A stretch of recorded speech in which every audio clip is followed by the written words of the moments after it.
Palestinians को हटाकर Israel भारतीय मजदूरों को अपने देश में नौकरी देना चाहता है। इसके पीछे क्या कारण है? इजराइल और पैलेस्टाइन के बीच में अच्छे संबंध ना होने के बावजूद ये मजदूर वहां क्यों काम कर रहे हैं और क्यों केवल भारत से इजराइल ये समझौता करना चाहता है? इन सभी पॉइंट्स को आज हम डिस्कस करेंगे इस वीडियो में। मेरा नाम है डॉक्टर महिपाल सिंह राठौड़ और पाथफाइंडर चैनल में आप सभी का स्वागत है। दोस्तों, इजराइल की जो लोकेशन है वो है पश्चिमी एशिया में, लेकिन यूएस और यूरोपियन नजर से देखें तो वो मिडिल ईस्ट कहलाता है, क्योंकि वो लोग पूरे दुनिया को ईस्ट में देखते हैं अपने, और उसमें ये एरिया कहीं बीच में आता है। That is why they call it the middle east, और चाइना को कहते हैं फार ईस्ट, चाइना, जापान, इन सबको। तो यहाँ पर इजराइल और उसके पड़ोसी देशों के संबंध अच्छे नहीं है। उसके कई ऐतिहासिक कारण हैं, लेकिन अभी के लिए इजराइल कोशिश कर रहा है कि हजारों की संख्या में भारतीय मजदूर यहाँ आ जाए। पिछले महीने कुछ न्यूज़ रिपोर्ट्स ये भी कह रही थी कि जो इजराइल के फॉरेन मिनिस्टर हैं वो चाहते हैं कि 42,000 इंडियंस वहाँ पर पहुँच जाएं, लेकिन अभी जो न्यूज़ आई है वो 10,000 लोगों की बात कह रही है। तो 10,000 हो या 40,000 हो, ये तय है कि भारतीय मजदूर बड़ी संख्या में इजराइल जाने वाले हैं। अब ऐसा क्यों है, इसी के बारे में आगे हम डिस्कस करेंगे, लेकिन उससे पहले आप टेलीग्राम चैनल पर मुझसे जुड़ सकते हैं ताकि मेरे लेक्चर्स की अपडेट्स आपको प्राप्त हो जाए। इंपॉर्टेंट पीडीएफ्स और अपडेट्स भी मैं वहां पर आपको देता रहता हूं। दोस्तों, देश का सबसे affordable UPSC course Agnipath batch शुरू हो चुका है। इस बैच में आप 7 तारीख तक एनरोल कर सकते हैं, क्योंकि बहुत सारे स्टूडेंट्स की रिक्वेस्ट आ रही थी कि हमें अभी एनरोल करना है, लेकिन ऑलरेडी हमारा बैच ऑलमोस्ट फुल होने वाला है। Ideally I did not want any more enrolments, लेकिन ठीक है, स्टूडेंट्स के सामने हम मान जाते हैं। तो 7 जून तक आप एनरोल इसमें कर सकते हैं। फिर उसके बाद में हम एक बार के लिए एनरोलमेंट बंद कर रहे हैं। देखेंगे जब डिमांड आएगी अगली बार, तब कभी नया बैच हम लॉन्च कर देंगे। ठीक है, तो अब इस बैच की जो प्राइस है 7,999, ये आपको मिलेगी महिपाल कोड इस्तेमाल करने पर। लिंक नीचे डिस्क्रिप्शन में आपको मिल जाएगा। 8 महीने के अंदर पूरी यूपीएससी की तैयारी, प्रीलिम्स, मेंस सभी की आपको यहाँ पर करवाई जा रही है। 900 प्लस लाइव घंटे इसके अंदर होने वाले हैं। अपडेटेड शेड्यूल आपको उसी लिंक पर, नीचे वाले लिंक पर मिल जाएगा। तो इस टेस्ट सीरीज और क्लासेस के कंबाइंड बैच को, कंप्लीट कॉम्प्रिहेंसिव पैकेज को ओनली 8,000 रुपीज में आप अवेल कर लीजिए। इजराइल के बॉर्डर्स को ध्यान से देखो। यूपीएससी का फेवरेट सवाल है, इस साल के प्रीलिम्स में भी पूछ लिया उन्होंने कि किसका क्या बॉर्डर है। तो बॉर्डर देख लेते हैं। इजराइल का बॉर्डर इस तरफ आता है जॉर्डन के साथ। यहां इन दोनों के बीच में जॉर्डन नदी भी बहती है। ठीक है, तो जॉर्डन नदी भी है। फिर यहां पर इनका बॉर्डर जो डिस्प्यूटेड है वो है सीरिया के साथ, जिसे कहते हैं गोलन हाइट्स, यहां पर स्थित है।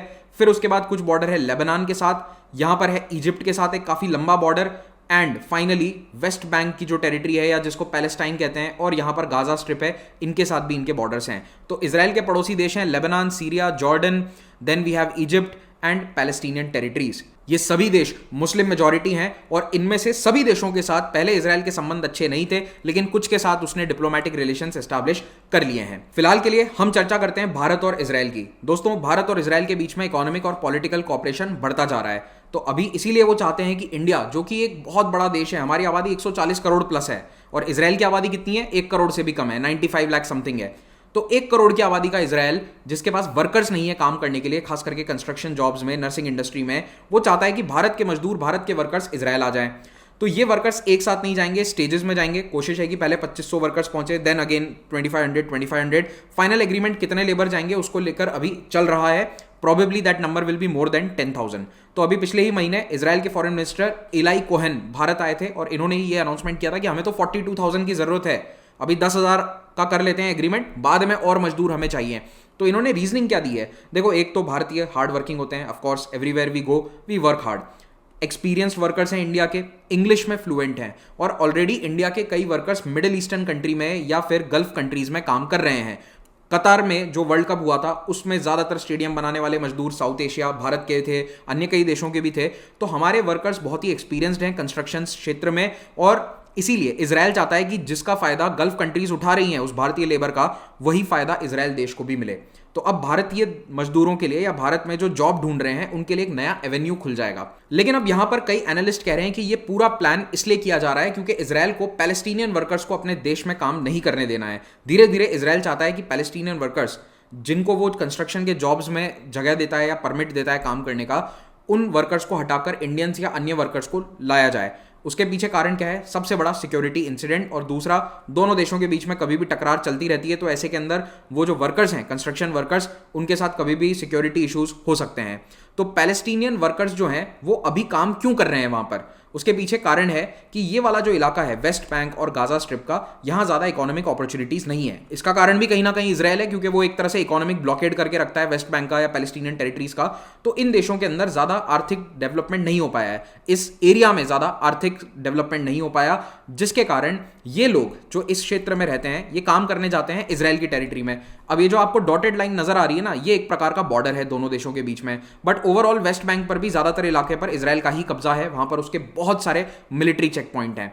तो होता यह है कि पैलेस्टीनियन सिटीजन्स को डेली एक आई कार्ड दिखाकर, अपने बहुत सारे डॉक्यूमेंट्स दिखाकर क्रॉस ओवर करके इजराइल में काम करने जाना पड़ता है, जिसके कारण उन्हें बहुत कठिनाइयां आती है। इन पैलेस्टीनियंस को कितने चेक पॉइंट क्रॉस करने पड़ते हैं आप इस मैप के माध्यम से देख सकते हैं। तो इस पूरे मैप में बहुत सारे छोटे छोटे जो डॉट्स आपको नजर आ रहे हैं, these are all the check points. और ये चेक पॉइंट केवल बॉर्डर पे नहीं होते हैं, बल्कि जो मेजर हाईवेज हैं उन पे भी आपको ब्लू कलर के क्रॉस मार्क्स नजर आ रहे होंगे। ये सारे विभिन्न प्रकार के सिक्योरिटी चेक पॉइंट हैं। हर जगह आपको आईडी दिखाना पड़ता है और केवल एक पर्टिकुलर आईडी वाले लोग ही आगे जा सकते हैं, उसके लिए वर्क परमिट जारी होता है। So it is like a system of visa.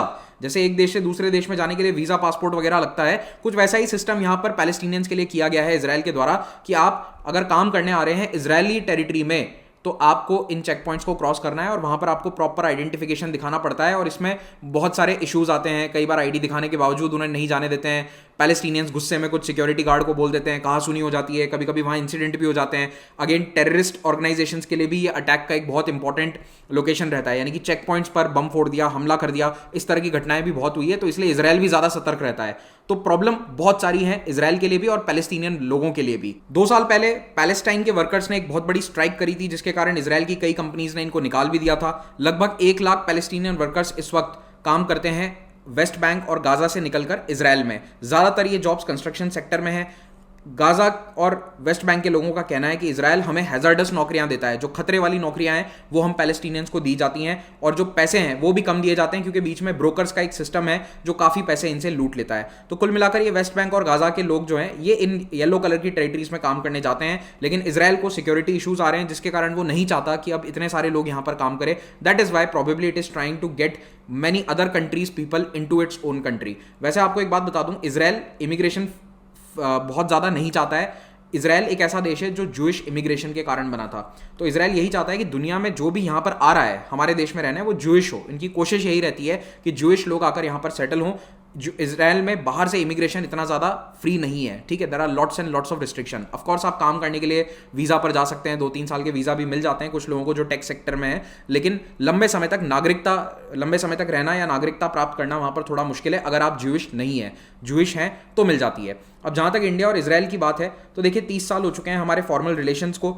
1950 में हमने इजराइल को रिकॉग्नाइज तो कर दिया था, लेकिन 92 तक हमने डिप्लोमेटिक रिलेशंस एस्टैब्लिश नहीं करे थे। ऐसा माना जाता था कि इंडिया शुरुआती 40 साल तक पैलेस्टीनियन कॉज को सपोर्ट करता है। आज भी इंडिया ऑन पेपर या ऑफिशियली यही कहता है कि हम पैलेस्टीनियन कॉज को सपोर्ट करते हैं, ठीक है, लेकिन थोड़ा सा अभी हमारा झुकाव इजराइल की तरफ बढ़ता जा रहा है। अगर एक बड़ी बिजनेस डील की बात करें तो अडानी ग्रुप ने हाइफा पोर्ट में 70% स्टेक रिसेंटली एक्वायर किया है। इस न्यूज़ को थोड़ा सा ध्यान में रखिएगा। यहाँ पर है हाइफा, इसका ये पोर्ट है। तेल Aviv is the most important city of Israel right now. Jerusalem पुराना है, कैपिटल है, लेकिन ज़्यादातर देश की एम्बेसीज वगैरह तेल अवीव से काम करती हैं। उनका वो जो टेक कैपिटल है, फाइनेंशियल कैपिटल है, वो सब तेल अवीव है। क्लियर।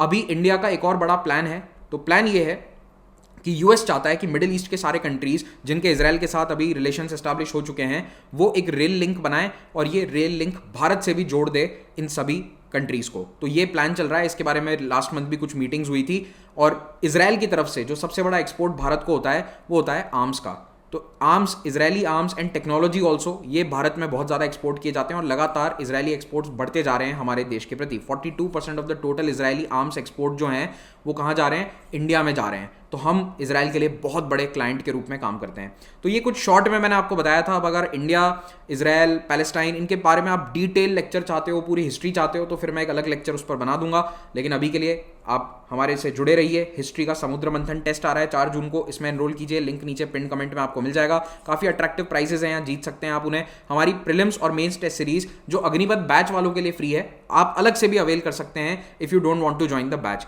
ये हमारी टीम है जो आपको पढ़ाएगी। हिंदी मीडियम का बैच भी जुलाई में लॉन्च हो रहा है, इसको भी आप अभी ज्वाइन कर सकते हैं।